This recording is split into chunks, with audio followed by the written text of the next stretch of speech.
I'm lucky enough to have David Kruta with us today, New York City DP, local 600 guy, somebody who's been working in Midjourney a lot, doing a lot of things. And with him, Leland Krane, who's going to show you a little bit a piece of software he has that he's using AI to help build your shot list. And a quick little demonstration of that. But what we're going to talk about today is just how AI affects the production side of all of this. Not the post side, not the delivery side, but the production side. How we're dealing with it as cinematographers and how we're dealing with it on set kinds of things. And how how we get around all of that. David, I'm going to let you introduce yourself. Let's just go there and tell us what you do. Oh, wow, you got all my stuff on there. Yeah, well, I got some of it.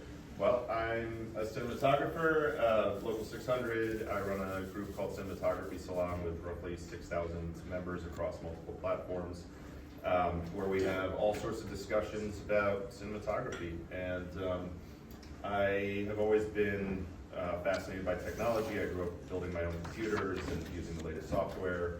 And so AI came around and I just kind of jumped right into it and tried to find out all the different applications. And I hope that during this conversation we can bring a little bit more nuance and understanding to the conversation about how it's both a tool and it's not an existential crisis in certain ways, but it is in other ways, and how we can leverage it to be better cinematographers. And next to him, Leland Krane.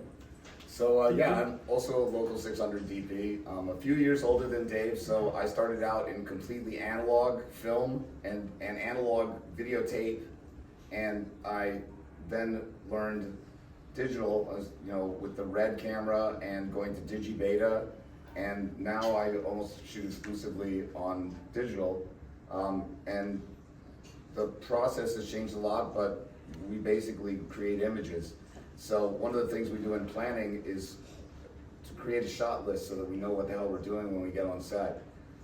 During the strike, I decided I needed to figure out something to do, and we created a tool which I will show you when we're ready to, that does just that helps you make your shot lists in a digital fashion, in a more up-to-date, 2024 fashion, instead of doing it like 1986.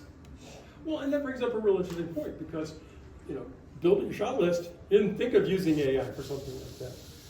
I'm doing it. I'm Gary Adcock. I didn't actually go in and explain what I do. I'm a producer, director, a cinematographer. I'm an associate member of the American Society of Cinematographers. I get to do all things. I wrote the digital handling manual for the union. So I was the senior editor and chief writer and senior editor on it. I do technology. I do the geeky stuff. I do camera lens metadata. I do workflows. I do the kind of stuff that makes all of this work. And I'm a Chicago-based guy that does this. It's kind of fun for me to talk, as you all heard this morning. The knowledge that you have to have in all of this is kind of diverse. And even being the cutting edge guy, I can't keep up. I do like to point out certain things, and one of the things I talked about earlier, since there's some faces that weren't in here earlier, is that we're at a watershed moment in AI. We're at the point where we've gotten past the, oh my God, it's Terminator, Skynet, I'm going to die instantly, at least for most people, to it's in everything we do, touches everything we got. I mean, for those of you that weren't in here before, how many people use Google Maps, Apple Maps, Alexa, Siri? That's all AI. That's all AI. But AI is not something phantasmagorical. It's machine learning. We're teaching machines what to do. And in all of the process and all of the discussion on this, let's talk about that. Leland, while you're getting set up, David and I will have a little discussion here, and you can set up, and then when you're ready, remember the microphone is on here. But I want people to think about it. David, talk to me a little bit about how you're working with this and what you're doing. It's kind of touching a lot of different things in my workflow. Leland's talking about shot listing. I use it mostly in prep, in terms of getting ideas across to directors, producers, to my crew, you know, Talk to them. yeah, totally. When Midjourney came around, I think everybody kind of had that like 2-week fad where everyone's posting like all their weird surreal imagery and whatnot, and then after a couple weeks it went away. But I was looking at it as, you know, this thing's got potential and it will get better, and it gets better very quickly. And so I think now, you know, people are kind of surprised by just how quickly these images have become photorealistic. And they're good enough where I can put in a very specific thing that I need. So I just shot a movie, a little sci-fi film up in Syracuse, and we had this alien creature that was supposed to take the shape of a sphere. But in the description it was like, it's a black sphere. But that's a bit more nuanced than you know, just drawing like a single reflective sphere. Like, how specifically should it look? So we were able to go in and ideate this sphere in, you know, in 35 different iterations very, very quickly, and say it can look like this, it can look like that, it will look like this in its certain state when it's upset with the other character, when it's happy, when it's communicating. So as far as like increasing productivity, increasing efficiency, that's really where I see the biggest benefit, and it really just comes across in prep. So shot listing, you know, ideating, even down to like script breakdowns, for example. So I can feed things right into ChatGPT and have it give me certain things, or pull out certain lines, or, you know, give me little synopses of certain things. And as far as like speeding things up, you know, I know like Final Draft does certain things, but being able to pull certain things out of a script and build a table really quickly for me. You know, I think a lot of the work that we do as DPs these days, we have to do a lot more with a lot less. And for me, this is just a really great productivity tool. So I'm going to ask, this is a question for both of you then. How much do you use AI in your financials, in the technical stuff that goes into this? Because, I mean, so much of the work of being a cinematographer is not just shooting, and you have to do crew management, you have to do time placement, you have to do gear orientation and all of that. And this is one of the areas where I think you can really, really build an AI to make useful tools, is all the other places that aren't on screen, that aren't part of what's copyrightable or not copyrightable in the case of AI, where you can use AI to influence and build the tools and techniques of what you do. Well, probably the thing that I can speak most to about that is I just had a meeting with a DP, an ASC guy that is shooting a show called Poker Face here in the city. Oh, yeah. And his name's Jaron Prezant, and he said he wants to make something that can manage all the lists that are involved: equipment lists, prop lists, location lists, shot lists, and those, as they change based on, you know, filmmaking, especially when you're making a TV show, is a very dynamic situation, because, you know, you may lose a location, or an actor might get sick, or something might change, and now all those lists have to change. So he wants to be able to create a tool that that will allow him to manage all those lists, so that, because they're all coming from very disparate sources. We've got stuff coming from Movie Magic, we've got stuff coming from Sync on Set, other people are making lists in Excel. So if we can put all that, it's not there yet, but he's interested in making something like that, and maybe we'll work together to Well, the do first one something. I ever saw was doing crew lists and, you know, call sheets and things. I mean, that's one of the things that I thought was really amazing to me, is the fact you can now get call sheets done this way. Right. Well, Synchronize is now owned by Entertainment Partners. They're a call sheet production, and they basically are become almost the standard. I mean, I don't know if you used it on your show upstate, but Oh, no, I don't do that part of production. no. If your call sheets were from Synchronize, I have no idea. No, To be honest. you- yeah. Probably not, given the size given of the that company. production. Yeah. Well, but most of the shows that I work on, they use Synchronize. It's now owned by Entertainment Partners, which is the largest payment processing company, and it automates the call sheet making process, so it's not so manual. Leland, I'm going to grab my bottle of water over here and, Yeah. and let you. Give us 5 minutes on what ShotKraft is and how you use it to build shot lists All right, for a so show, I'm and just then gonna- we'll take this all into a discussion with everybody. Okay, I'm just going to go through my slides. So basically, we are trying to help people with their creative planning. Why did we build this? Well, ShotKraft is a tool to make shot lists, as we've said.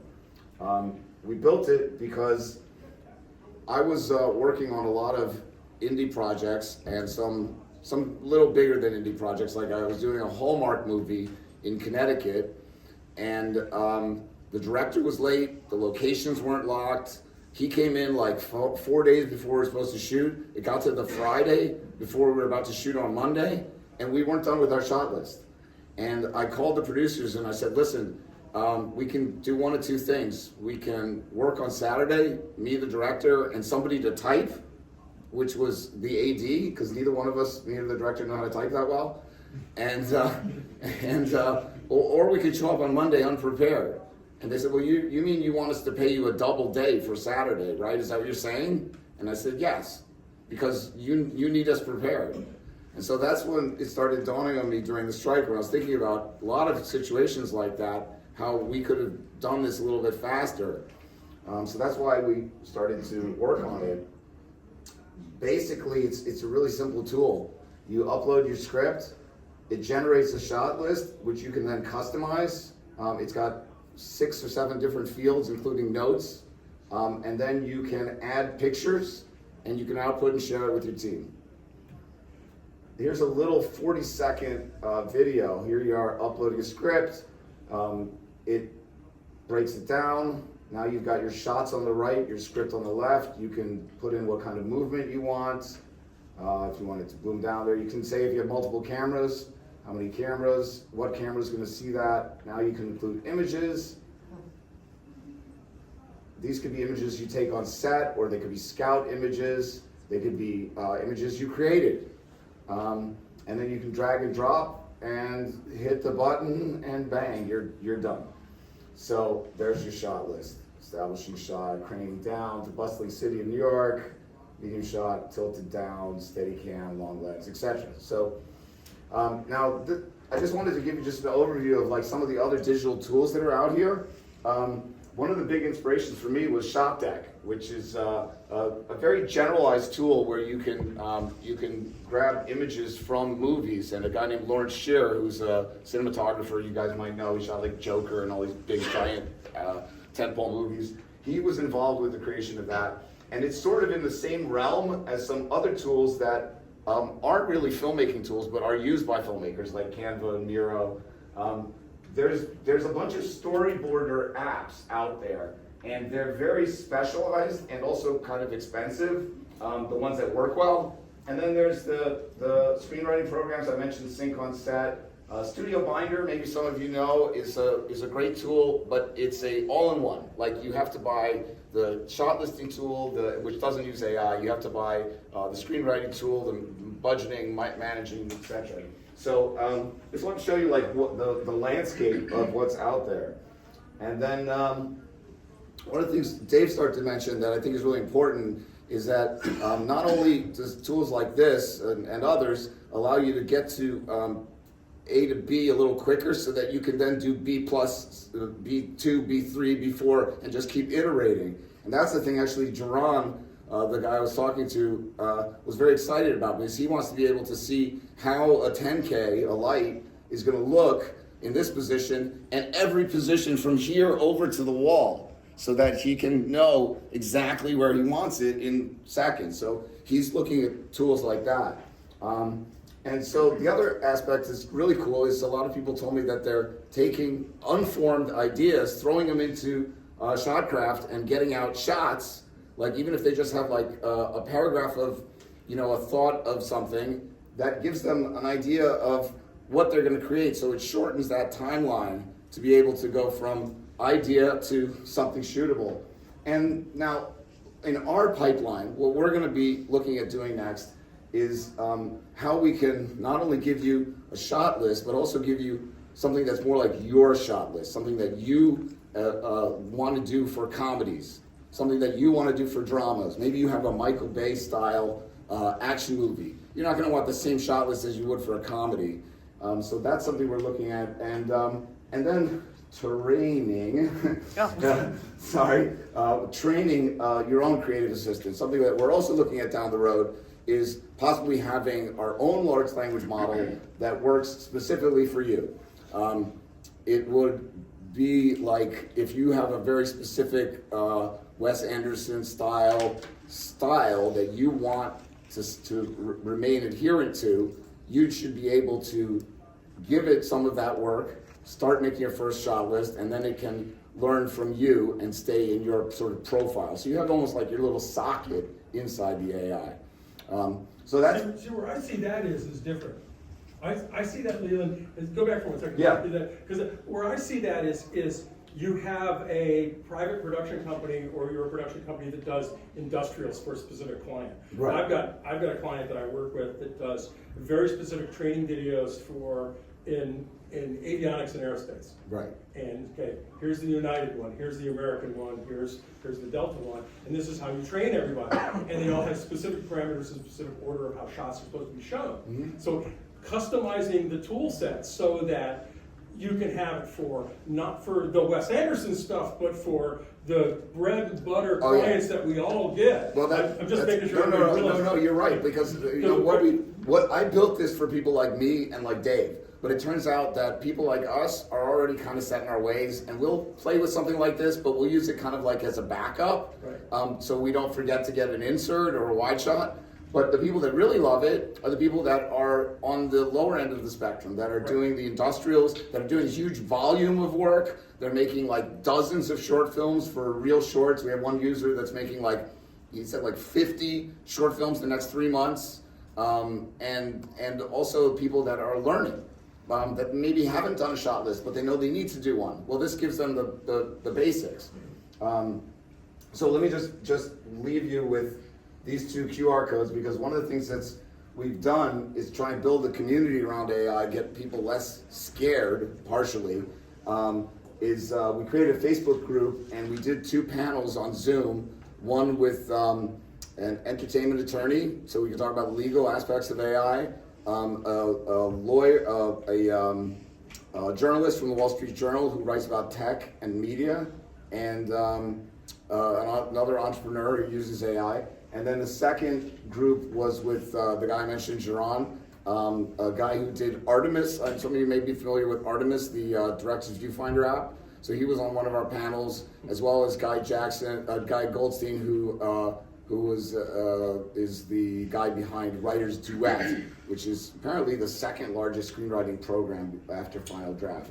So he has also an AI tool that ingests and understands screenplays and spits out something that's a little bit like coverage, but it's not exactly coverage. It gives you like a map of your screenplay. So I think we're going to see AI injected into these processes as we go forward. And it's, as I was saying earlier, it's what we want it to become. It's not like AI's when I talk to Paramount or all these big companies about AI, they don't want to do image generation. They hate that idea. They want to know how they can speed up the process they have right now. It's all about cost effectiveness. I'm going to bring it back to David for a little bit while we switch over. Should I just unplug this stuff? Yeah, just check it out. Yeah. Put mine in. Okay. Just so we have a screen beside it. I mean, I do think you bring up an interesting point about the quote unquote lower end of the spectrum. You've seen the business get pretty affected by content creators that are making stuff for Instagram Reels and TikTok and whatnot. And in my experience shooting commercials, for example, a lot of that business has gone away because these companies that are trying to market their product, they realize now that their budget, if at one point they could spend $100,000 on a commercial, they can now spend $10,000 on 10 pieces of content, or 20 pieces of content. Or they'll take that $100,000 of the content and repurpose it into 10 new pieces. Totally. And that's one of the things that why I think that this is so advantageous for us on the production side, because we're not limiting we're not even touching on to the aspects that could be limited by copyright and by the legal process. And you're not going to be stonewalled that way.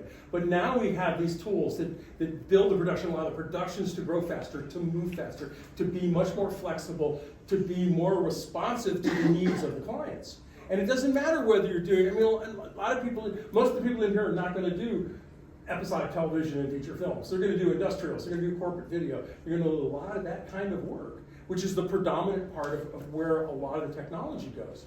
And it's great for me to be able to talk about AI in a way that doesn't make people afraid. While this is changing the industry a bit, and it is modifying where the jobs fall. This means this is not taking jobs from people. This is building ways to make our productions more efficient, our knowledge more useful, and be able to deliver on a timely fashion. If we can start making ourselves more efficient as cinematographers, our clients prefer that. They like being handheld in a lot of these environments, and they love being able to talk about, well, we're using this new technology, but it doesn't affect this. And I don't know about you, but I work with clients that really get enthused about the geeky stuff in some of this. I have clients now coming to me about doing virtual production and doing those kinds of things, and they don't realize the complexity or the cost in something that goes into, oh, we're going to do this on an LED wall. Yeah. Do you have any idea how much that LED wall costs to rent every day? It's like opening the door of an LED studio is 20 grand. Yeah. That's just to turn the lights on. Yes. Go ahead. But what I would say to that is that it creates an interesting opportunity, because if everyone can now become a content creator, if you can sit at your laptop and you can make videos, you can do voiceovers, you can do all that stuff, then what is there to differentiate you? And I think that's where we come in. The opportunity is to be able to infuse your own creativity and your own experiences and create something that's greater than the sum of its parts. Because as we were talking about before, a lot of this AI stuff to me is very derivative and it's very soulless. And so from a prep perspective, from a getting ideas across, if you're not great at drawing, you can generate images to get your ideas across to the director or whatever, but you're never going to take that exact thing and turn it into a feature film or some kind of high production value, whatever. So, that's where the human element starts coming back in, and we're no longer having to compete with some person with 100,000 Instagram followers or something like that. Yeah, and I mean, I think it's also about storytelling. Where I see the content creation going in the future is more towards short films and more towards storytelling. I think people are just going to get bored of this, oh, follow me around, I'm walking through the forest or whatever. And I see that in all kinds of applications. Like if you're playing a video game on your phone, you'll see an ad will come up and it'll be a little short film selling some other video game or other product. So what I'm really interested in is how we can tell better stories. And I think that all the content creation and what I think Hollywood is really terrified of is that those stories that are created by, just everybody are going to be competing with the stories that they tell on much bigger production budgets. So if YouTube creators are grabbing some of those eyeballs with stories they tell, well, that's just what it is. But Hollywood is terrified of that, so they're looking for ways that they can cut corners to make it more efficient. Right, and I move away from the cut corners thing, even though that's literally what's happening here. Yeah. It's more about making an efficient use of time in very expensive space. One question, hang on one second. Question for everybody first. How many of you have been into a movie theater in the last 2 or 3 months? Congratulations, we're actually in a normal place. That getting out of the larger cities, that's actually becoming less and less common. I've actually, watched theaters go out of business in small towns and all of that. You had a question in the back. Yeah, this might, I don't want to derail us, but just kind of in the role of the cinematographer for years, it's been, about capturing an image, getting something that looks good, and like, you touched on when you mentioned things about the Wes Anderson, and like a director's just like, David, I want to do this, and do you feel almost like, because Less Removed is almost like a creative, because in a sense now, with something like the color, something AI or anything, you could basically like just say, make the film look dark like The Godfather, or give it the Wes Anderson thing, where for a lot of years it was really more of a collaboration between kind of like the director and the cinematographer. I think it still is, and I think that one of the things that I'm very often having to educate producers about is what can be done practically and what can't, and what's better done practically. Like one of the things that I always run into when I shot a lot of reenactment shows with a lot of gunplay is people would always say, well, can't we just add that muzzle flash in post? And I'm like, yeah, of course, we can add a flash coming out of a gun.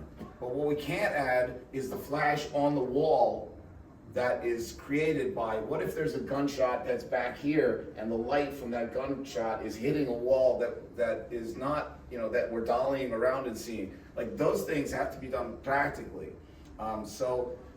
It's a combination of what can be done with a tool and what can be done practically and what's more efficient. Sometimes it's just more efficient to do things practically. And how you work with the director is also a matter of that. Whether that director wants you to work in a remote fashion, whether they want to be with you. Some directors, they don't. I've had directors that just don't even want to talk about the shot list at all. They just want to come on set and just work with the actors. And I'm like, okay, that's cool. I'll make it up. But don't get mad at me if you don't like it. Or don't get mad at me if we go over. If we go over, yeah, because I'm not going to know the most efficient way, because I'm not going to know what the hell it is they're trying to get out of the scene. And there's other directors that come to me with storyboards. I actually work with one storyboard artist. He was a storyboard artist on Megalopolis. Yeah, Megalopolis. Megaflopolis, they're calling it. And Ron Howard's most recent film. So when we go to set, he's got everything set, and all I have to think about is like exactly how I'm going to sculpt the light and move the camera a little bit. Everything else is set in advance. So there's a whole spectrum of and we have to leave that for humans to do. But one of the things we're talking about is like the GPS apps. Like, we've decided to cede control to the GPS apps. We're not ready to do that with cancer surgeons yet. And in filmmaking, we're kind of in between. We're not ready to cede too much control because we like doing it. And it's part of the process, part of what makes us humans is telling stories. And every time they decry the end of filmmaking, end of Hollywood, I've heard this so many times before. I think Hollywood changes, but it doesn't end. The novel was supposed to be over when television and movies came around, but we have more novels published now. Well, when television first came around, it was going to be the end of everything because there wasn't radio anymore. Right, and radio's still really powerful. It's the best place to advertise. It's called podcasts now, but yeah.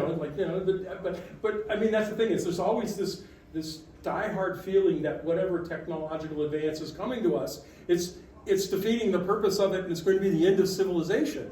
We're too much a fatalistic society in that process. We think that way, even though it's not true. And it's difficult for some people to make the transition from, using an AI tool, using a tool that is not theirs to own, but building from it to create things. Leland, you're doing that with ShotKraft. But we're in a state where we're looking for ways to be able to be more creative in everything. One of the discussions we had out earlier was just how would you use it? And one of the things that got thrown up at me at one of these discussions previously with Mauricio Rubenstein, Jay Holben, and a visual effects and filmmaking artist called Jandy Jarvis in Chicago was that you could take something like Star Trek canon and drop it into ChatGPT and said, read the Star Trek canon and give me ideas from every book and every novel and television show that's ever been written. Give me new conceptual ideas for a different series.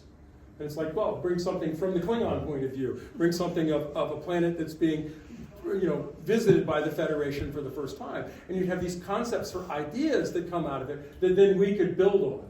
And that's, I think, the important part of all of this, as we spoke about before, is that it's this, take the technology and use it for the good parts of what we need it for. Don't use it for the things that you can't do. Don't worry about the copyright image. Don't worry about making images if the copyright is important. I think having the necessity for a copyright with a client is important. It goes back to that AI-generated Coke commercial that I ran. That here's a Coca-Cola commercial, and Coca-Cola worked specifically with Midjourney and built their own private servers to be able to do this because they couldn't let it be out on the normal Discord servers, because one of the things with building images in AI is you're doing it at a public forum. Whether you like it or not, even if you do your own Discord server, you're still in a public forum because somebody can get to it. They just click on the Discord server. You have to completely detach from all of it to be able to make it very private. And the tools we're using, they help our creativity. I think they do. I mean, that's one of the big challenges we had with ShotKraft was When we first started using the large language model to interact with these scripts, sometimes it would give us really outlandish shots. Like we have this one scene from a movie that was never produced. That a bag gets thrown off of a bridge, and it's a surfboard bag, but it happens to have a body in it. The large language model knew some of that information, and the scene is 1/8 of a page. It just says the bag falls off the bridge into the water.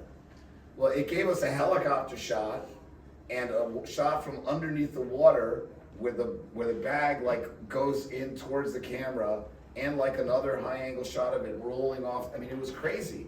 So we had to figure out what level we want to interact with it. That was way too much, so we had to dial it back. We had to make it much more deterministic, so that it could be useful. Yeah, go ahead.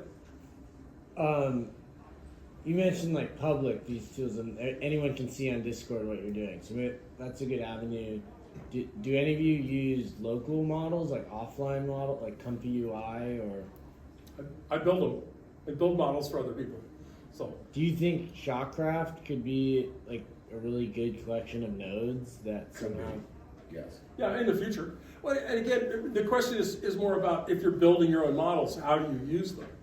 And that's the power of having a model. If you have a plethora of content that you have to work on, I'll use writing content because I've used a lot of my writing content that I've done for the union and everybody else and Intel, and I write white papers that nobody ever sees. And I used all this content to help train language models to create a writing tool that writes in my style, to assist me. It doesn't write my words, but it'll adjust my grammar and things like that. And that was really, really efficient. But the first thing I had to teach it was to stop putting in semicolons. It's like, geez, I don't use this many semicolons in my lifetime, and you put them all in one sentence. And it was like, you had to train it to do that. But I gave 180,000 words to a project to be able to start learning how I speak and how I write. And that's how I use the models. But if I had done that on ChatGPT, all of this content, some of which is private and not accessible to the public, would have been posted to the entire web. Yeah. And then that content could have been picked up and used by, whether they knew it or not, would have been used to build someone else's model. And it was specific content about machine learning, which was even weirder. This power, this is the next step for all of us. And I don't think a lot of people realize that. But right now we're at the step. We're at the point in time where we can start building our own models and using our own reference material to do that and go farther. There was a question in the back. I was just interested on all three of you's opinion on how your relationship with either your gaffer or your production designer has changed. They're starting to use like whether it's generative AI, like images, like you had to figure out how to light a black sphere. If you were generating a whole bunch of versions, what lights and like that conversation, like how that conversation with those partners at work has changed with use of generative AI. Yeah, I would say, and this goes to your question as well, I don't think really anything about the process has changed all that much. I think things have been sped up, and I think the quality has increased in certain places. Like, I grew up drawing and painting, but I'm not sitting there drawing a very specific black sphere with all the reflections and all that stuff. It's gonna take way too much time, especially in the time frames that we have. I do a lot of indie film, sub $10 million movies. And time is of the essence. So anything that can kind of speed up that process. But as far as communicating with production designer or director or any of that, to me, this is no different than going on ShotKraft, not ShotKraft, ShotDeck, or looking at photography books, or going to museums and looking at paintings or any of that stuff. It's just another tool, and it just so happens to be very quick and efficient. But I also think that a lot of these things tend to be very derivative. And so because of that, you still have to have the human element in it. So we're the reason why we can make it better than the sum of its parts. But if you just rely on it by itself and have it spit things out, it's going to be less than, in my opinion. Does that answer your question? I think if I can, the only thing I can say is like a lot of the movies I've been doing lately are sub-million, not 10 million. And so in the past, I've only had dumb units, like they've only been scrims in everything and flooding and putting diffusion on. And now all my units are, even on low budget projects, all my units are on dimmers. And so I can kind of iterate a little bit more quickly and see the difference, right there live. That's changed. The communication between the gaffer and myself with reference images has changed a little bit too, and with the production designer and with the director. But on set, the actual process is pretty close to being the same. A lot of people will go, "Oh, hasn't things changed so much, because of digital?" And I go, "Yeah, they have, but we still have somebody who goes like this." So like the positions are the same because it works, right? We keep those positions. We may find more efficient ways, but the positions work because the process is mature. Filmmaking, we've gotten to a point where it works. Yeah, go ahead. Manufacturers, like I can imagine Arri on their new small HD Cine 7.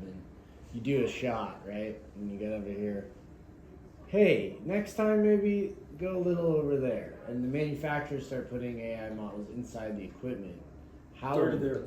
It's already there. It's already there. You can actually, Crane and Lambda have a partnership. Lambda is made by Cartoni, and it's a three-way head. And you can actually tell it to remember what you've done, and you grab it by the handles and you go walk through the set and you do it all, and the crane remembers all of the moves and reprocesses. What about lighting? Like, let's say, hey, you lit this at this percentage or with this green, whatever. Maybe it'll look better at this. Is that something? Probably more discussion for this afternoon. We talk about virtual production, but that's already in the world too. Wow. So when you start talking about adding all of the AI stuff into the world where backgrounds are now being generated by computers and shown on LED walls behind the actors, this changes all of this. It becomes a fundamental part of the transition to a new generation of filmmaking, where these kinds of tools are built in there. And in that instance, it's not just the regular gaffer, you now have a digital gaffer too. So it's a double position. And you have a digital art director and a conventional art director. You have a digital gaffer and a conventional gaffer. Because the people who learn to do this stuff in Unreal, a lot of them, the people who build worlds, they never go out in public. Right. I mean, You guys are all laughing, but I'm right. I mean, they live on Hot Pockets and Red Bull, and they only work from 4 p.m. to 4 a.m. And I mean, I jokingly say this, but it's very much the world, and it's actually a really difficult position to find. Is somebody who can actually drive Unreal on a set where there's a lot of people around. Yeah, I think Gary's absolutely correct. Like when you look at the transition also going from film to digital, now we have a DIT on set, which has basically replaced our laboratory. The DIT is the one who's going to figure out consistency of color. We have TV shows where we have two totally separate DPs who totally work in different fashions, and that show looks the same from scene to scene because the DIT is able to be the sort of quality control person. We have special effects supervisors on set now, where we never used to have those people. They used to just be in their silo somewhere. Even the production editor is now on set. Right. And, So and all of those things, all of this has moved from post back into production where Local 600 is also starting to talk about like who's that person that's going to be the representative of prompting the AI and what we're going to have to do to interface with them. What are they going to need us to do to create assets that they can use to make those virtual worlds? It's a interplay between what we're shooting and what they're making. Well, and we're not talking about, there's a next generation of all of this too. What happens when we can start, doing augmented reality where we're adding things into existing shots to be part of it? Or, where we're getting the interactivity built into all of this, where we can actually interact with the video in a way that allows us to sell the products and do something else. There are lots of areas where the technology is going to feed itself back into filmmaking and particularly the devices themselves. I like to mention this. How many people have actually done an Apple Vision Pro demo? More of you should go do it just to see what spatial computing is about. The look and feel of it changes the way you think of the environment around you. I'm waiting for the movie that they just finished a movie that's coming out that's going to be just for the headset. And you know, I'm not telling anybody to go out and buy it. I'm telling for you to go out and try it because it's free, that you can go get a 30-minute demo of how these things work to understand where the generational changes in computing are going to be. And that's a big one. And the one that always amazed me with the Vision Pro was how sharp text was. That was the thing that sold me on it. Well, I can tell you that Nick Sadler, the guy who does Artemis, is also building something with Vision Pro. You should probably talk to him about it, especially for NAB Las Vegas, because he's got something that basically he wants to use the Vision Pro, or he's built it already, so you can go scout and previs and then build your set in there, so you can preview it and USD. This is all USD in it, right? Which is and Universal just why am I drawing a blank? Scene description. Thank you. Universal scene description, right? Yeah. But that'd be cool for ShotKraft too. You could have your shot list on your right, you know. And you can start iterating on it just basically based on that as a starting point. Yeah. But see what we mean here is like, I mean, we've got two different kinds of cinematographers that work in two completely different styles than me, which is just an oddity. But we see the future all in the same manner. We understand that this is going to be part of what we're doing, and rather than hiding from it or being afraid or concerned about it, we embrace it and look for the areas where it can be used. Just like any new tool. It's no different than changing cameras or getting a new lens or a new method of gee, we didn't all have gimbals a long time ago. That used to be and before Steadicam we had Steadicam. What did we do before Steadicam? We did a dolly track. Steadicam's only in our lifetime. Yeah, I actually worked with Garrett Brown's son, Jonathan Brown, who on a TV show for a little while. And he was a very interesting guy. But I actually have a question for you about. Now I lost my train of thought. I'm sorry. Why don't you go on to something else? You'll come back to it because I got thrown off with the steady game. David, what do you see as other places where this stuff can be learned or can be used? I mean, we've gotten to the point where the systems we work with after the cinematography have gotten smart. They can read a file format and know what log format it is and probably a proper 709 what. And those are little things that people don't think about. We've gone from giant mags of data to we put stuff on an SD card because it's so small and efficient, or CF Express cards or whatever it is. And the media has changed from large big mags. I mean, I remember doing the first digital cameras like Ikegami Edit Cam, where you literally had a 4 megabyte cartridge on the back of the camera that wrote only to an Avid format, and you took it off and loaded it on set to transfer it into an Avid system so it could be used. You don't think about how the technology is constantly evolving with us. Where do we go next? How is AI going to change what we do next and how we see things? Well, I mean, I would say that this also is going to get to your point a little bit. I'm a realist when it comes to a lot of things. You give me information and I take that and accept it and then work with it. That's how we solve problems on set. Something broke and now we have to figure out a way around it. So I look at AI as another set of tools, and I think if you are putting your head in the sand and saying AI bad, I don't want to be involved in it, I think you're ignoring the reality of the future. I mean, it's here. Like, there's regulations coming, there's things that are going to change, but it's here, and I think it's responsible to learn it and to start working with it and to see where it can make you better. And to your question, it's about doing more with less. And we've already kind of seen that in the digital revolution. You can go to B&H and buy a camera for $1,500, and you can be shooting stuff right out of the box that looks way better than things that we could shoot A decade ago, exactly. So, you take that and you basically add steroids to it. You know, I would love to have an assistant in my camera or in my Vision Pro or whatever that's reminding me, hey, maybe this thing, maybe that thing. You know, if you go back as far as like 3-strip technology back in the 30s or 40s, they would have representatives from Technicolor that would come on set and say, hey, that shadow level over there isn't good for the emulsion, so bring that up a little bit. And now when we're shooting movies, you know, we're shooting them in under 20 days, we're shooting them with minimal amounts of money. So all the help we can get, to me, I'm going to welcome. So if I had a little tool in my camera that's like, hey, you know, this is super under, and I'm trained on your style of image making, maybe you'd want to expose this a little bit different just so you have that flexibility in post. Those kinds of things would be really cool. But then again, this is where the human element comes in. And why to an extent, some of this is engineers putting stuff in and saying, oh, this is like the best thing for the technology. I use an Alexa Mini, the engineer tells me 800 ASA is where I should be exposing everything.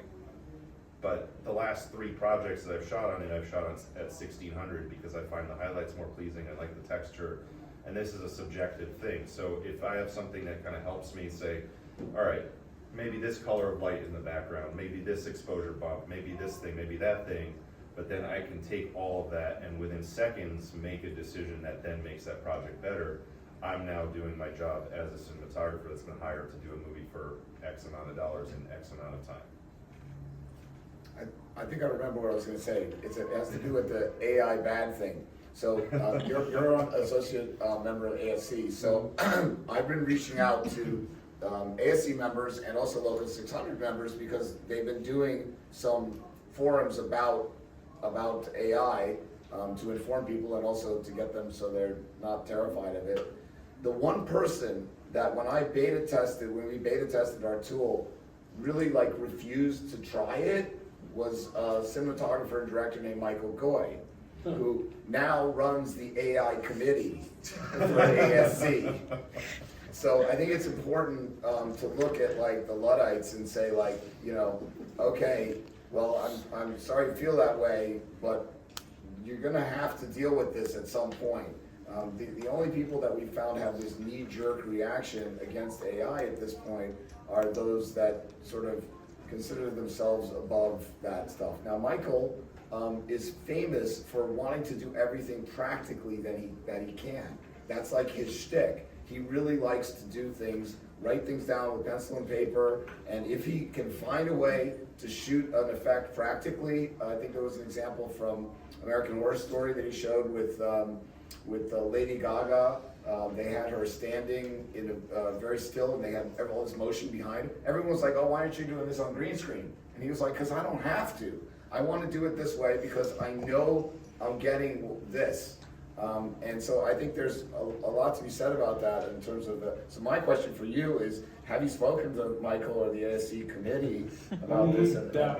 Yeah, we have, yeah. It's probably pretty spirited, right? Yeah, Michael and I have had some very interesting conversations, so yes. What about the new contract? Is he happy with it? Well, I'm not going to get into that. I'm not going to get into the contract stuff.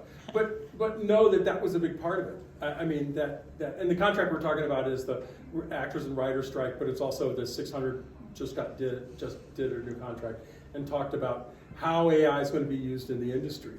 And the discussion still gets back to the points after this is where everybody talks about it. You know, the screenwriters are worried it's going to write words for me. You know what? I've never found a computer that could write words as well as a human could. Until the computers can actually do poetry and do song lyrics, I don't get it. And we're still a ways off. I really don't think that is an area for it. And I'm somebody who uses AI to correct my grammar when I write. But does that make it bad for me? I built my own models, but I'm still using something in a way that is not necessarily, it's not always objective. I mean, a great example of that is when we were testing our tool, one of the things a friend of mine who's like kind of a very out there avant-garde filmmaker said, what if you put a poem in your app? What happens? So we put in The Road Less Traveled by Robert Frost, which I'm sure everyone knows. And I happened to I studied English, so I studied that poem in college. And a lot of people think that it's about finding the iconoclastic path, the path that's different than everyone else. But the truth is, it's not about that. But the AI gave us a very general description that made it seem much more like that. If you look at the poem carefully, the subtext is that when we look at the decisions we make, it's only when we look back at them that we say, oh, we made the right decision. At the time, we don't know. Both roads are the same. So that level of understanding of subtext, which actors demand from their scripts, which makes good storytelling, we're not even close to AI understanding that level yet. Well, and I think it brings up the point that we're still artists.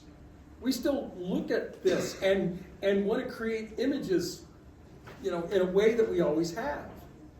And that's one of the things too is that we've been these people creating this kind of image for years now, and I don't think the tools should limit what you can do. They have to open up what you can do. Yeah, and I've expanded through technology my entire career. And I keep looking, not because I want to find something new, but because I always want to know what's there. I want to explore different avenues. I want to learn things that I don't know to grow from. And that's why I support AI and believe in AI, because first of all, you can't get away from it, from all the things that it's already integrated into. But the other thing is that why, you're either the rock or the stream. And the rock just gets pounded all the time, and you don't get ahead. You get worn down, literally. And whereas if you're the stream, you just keep floating along. Something on the top keeps going, and it's a way to think about how you view yourselves in society, but it's also how you view your own work and your own worth, which is a difficult thing to do when you're a solo guy that works on their own and maybe has an agent. I don't have an agent anymore. Maybe has an agent that does stuff. I remember having an agent and having to keep him happy too. But it's all about being able to have growth in all of this. I mean, I think another great example from more recent history of the Luddite versus the Promethean is like the introduction of the Red camera. I was at the time shooting mostly film, and I was shooting on some digital formats, but the Red came out. It was kind of a big revolution. So I said, well, how do I get to know this? Well, I went to a company called Off Hollywood in New York, and I said, train me as a DIT, even though I was already a DP. They didn't know who I was. So I said, train me as a DIT, and they showed me the ins and outs of the Bayer pattern and how that all worked. And they said, well, listen, you already know some DPs, so why don't you call them up, tell them to come over and check out the Red. So we called up like Ken Kelch and Michael Barrow. I know Mark and Pliny and all those guys. I was there. Yeah, so we called them all up, and they all came over, and they went, we hate this. And they, panned the camera and saw the Jello effect, and they all hated it. But, as it got a little bit better, when the Alexa came out, they started adopting it, and every one of them loved it in the long run. So, yeah. I think the people that have most to fear from AI tools are the lazy people that have hidden behind walls of, resources that people don't have, or technology that people don't have. Back in the film day, it was, you had to have a certain minimum budget to shoot something, and with that being democratized, I came up as a DIT, and I saw it many times earlier in the career, not later on, but early on in my career, I'd have, I'd be DITing a commercial, and some guy who's never touched digital before would come there and say, I hate everything. Well, I haven't seen that person's name since. They didn't adapt. and if you don't adapt, that's it. It's a guy like that in Chicago too. That's all it is. And I think like if you're hiding behind, like I'm the movie maker because I have access to millions of dollars and I have access to all this equipment and whatever. Great, that works for now. But in a couple years, my prediction is that in a couple years, there's going to be some kid in their basement, 16-year-old kid that's going to leverage all of these tools and put some kind of amazing story into it and make something that will compete as well as anything else. And they're going to do it for $1,000 or Parasite. $500. Parasite. made on a 10-year-old piece of software on borrowed cameras in Korea.